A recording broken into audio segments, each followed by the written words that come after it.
Hi everyone! This is the first part of the Dewdrop Baby tutorial. So let's begin.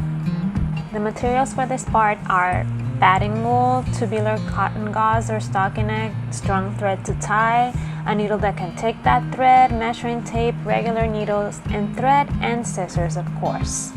Start by pulling out strips of about 10 inches long and 1 or 2 inches thick. I pulled about 10 of those, some thicker than others, and that's totally okay. Take one of the maybe thicker strips and make a knot on one side. The knot has to be as tight as possible, but you need to be very gentle so you don't break the strips. So you go little by little until you get the knot as tight as possible.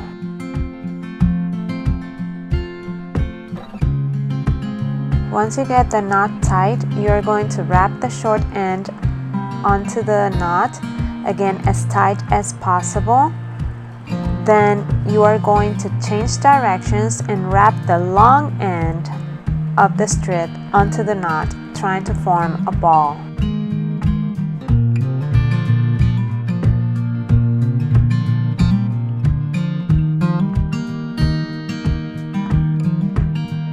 I have been rolling the knot onto the wool because the little ball or egg I have made so far is hard to hold, but once I get it thicker, I hold it in one hand and start wrapping the wool onto the ball super tight, trying to make the ball firm.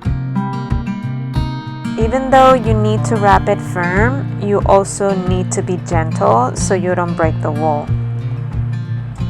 Also, you need to think it as roving a ball of yarn, but applying some pressure so you get a firm ball in the end. You're going to change directions every now and then to get it to look like a ball. So sometimes you're going to be going diagonal, then you change to a vertical, and then you change to what will look like a horizontal line. So you just keep changing directions to try to form an actual ball.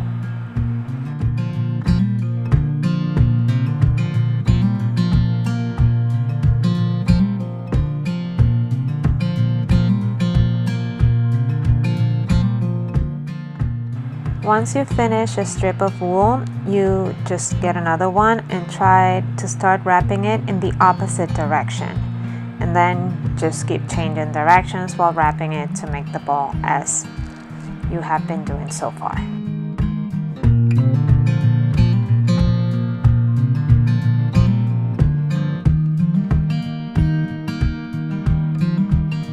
Once your ball is around this size, let's say 5 inches, you're going to take your measuring tape and measure the circumference. I am actually trying to get a 5.5 inch ball, so I am going to need to add more strips of wool. Again, we are trying to keep it as round as possible and as firm as possible, so get that wool as tight as you can. I finally got the size I want. As you can see, I pull the measuring tape tight when I am measuring. This is because when making the head, I will be also pulling the threads tight, so this gives me a better measurement of what the head will be in the end. Now put this ball aside. You're going to cut about 6 or 7 inches of your stockinette. If you have a small size, that is good. I didn't, so I cut mine in half and sew it close to make it tubular.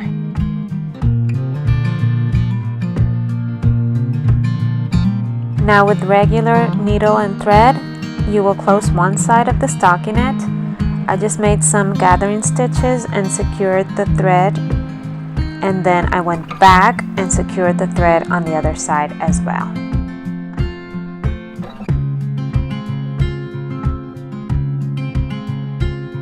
Once the stockinette is ready, make sure you also cut a piece of about 20 inches of double thread of the thick strong one, you know, the one to tie the heads.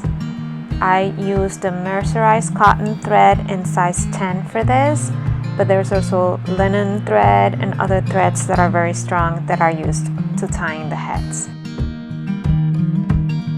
Take 2 strips of wool of about 8 or 9 inches long and 4 inches wide and place them on your table in a T shape. Then decide which side will be the top side of your head on the wool ball and place that top part down in center of the cross and wrap the wool over the ball.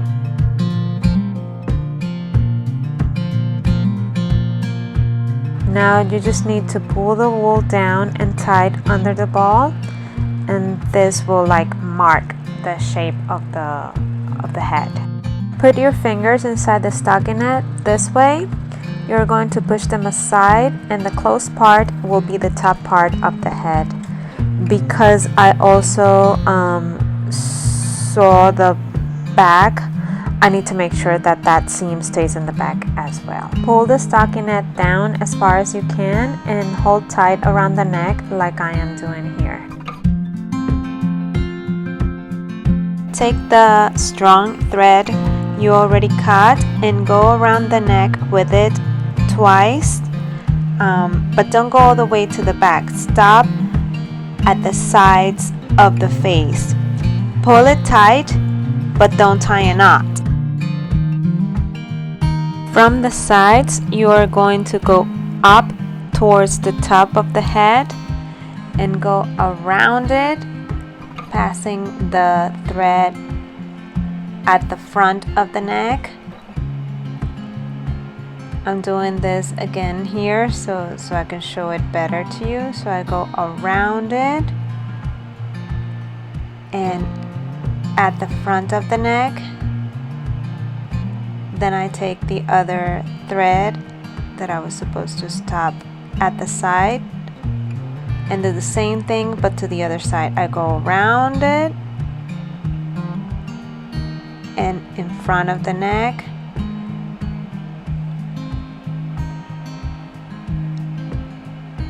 So it goes twice. Both of them kind of go around it twice, because now I take the other one and I pull it up.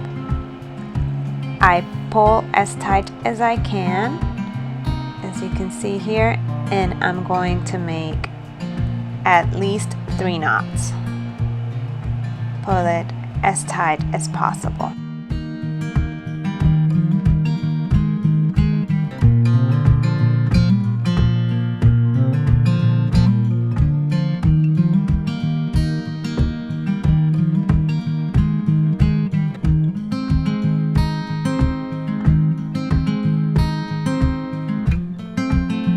To hide the threads, I first cut them to the same size. Then I thread a doll making needle with all the threads and I insert it near the knot and come out somewhere else. In the head, I pull and then I cut the threads while pulling, so the rest of the threads will hide inside of the doll.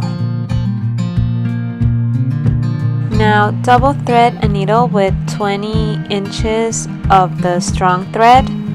I used a blunt needle with a big eye for this, but any needle that holds the strong thread you're using will work perfect.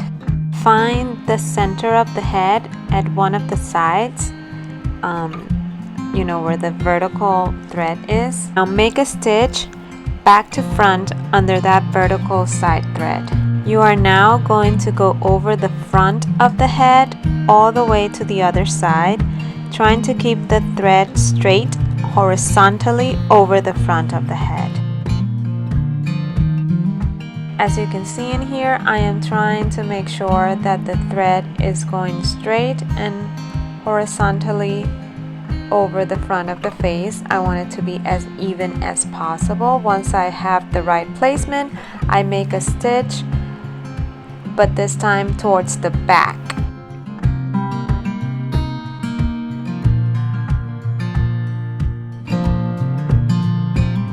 Now don't cut the needle off yet.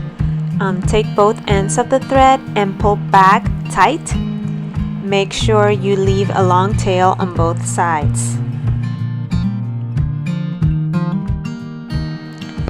Now with the needle, we are going to go around the face and over the stitches one more time. Every time you take a stitch, pull the thread firm but gentle, if that makes any sense. Before tying a knot, make sure the threads at the back are straight.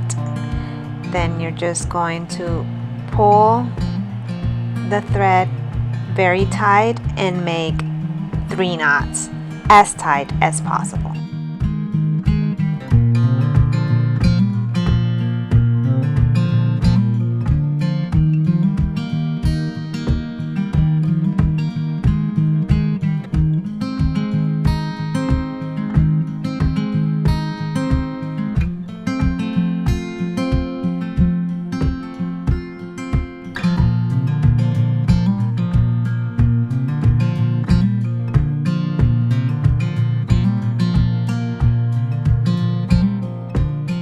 Pull the back thread down by pulling the threads down towards the neck.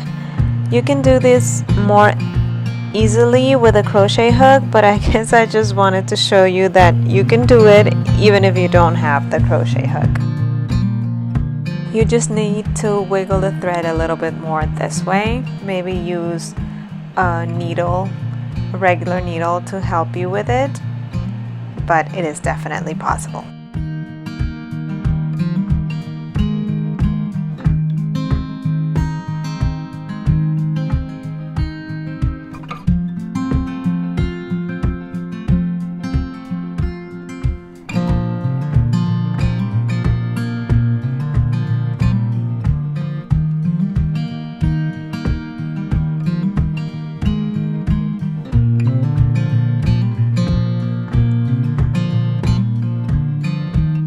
You probably don't need to do this, but I like to do it just because I wanted to make it a little bit stronger.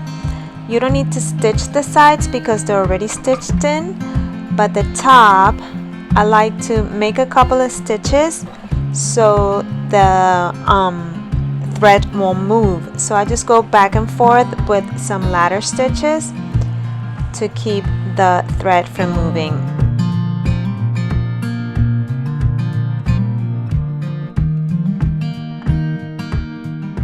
To finish up this part, we're just gonna take the wool that is coming out of the neck and we're gonna pull it out and cut the excess that is coming out of the stockinette first.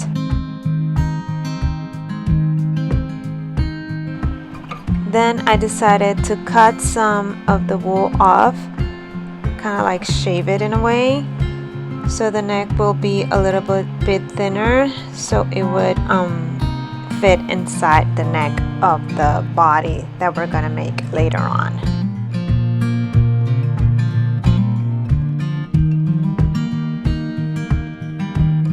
Pull the stockinette down so it covers all the wool, and with regular needle and thread you are going to make gathering stitches around.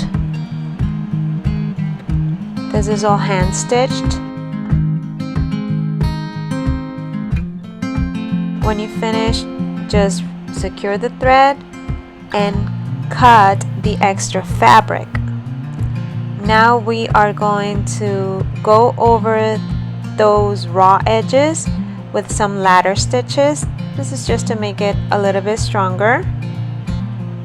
When you finish that part, you are simply going to secure the thread on one side, make a knot, hide the knot inside the neck as you have been doing so far, and then cut the thread, and that is it. This baby's head is now sculpted and ready to have some doll skin put on. However, we will be doing that next week on the second part of this Dewdrop Baby tutorial. Thank you!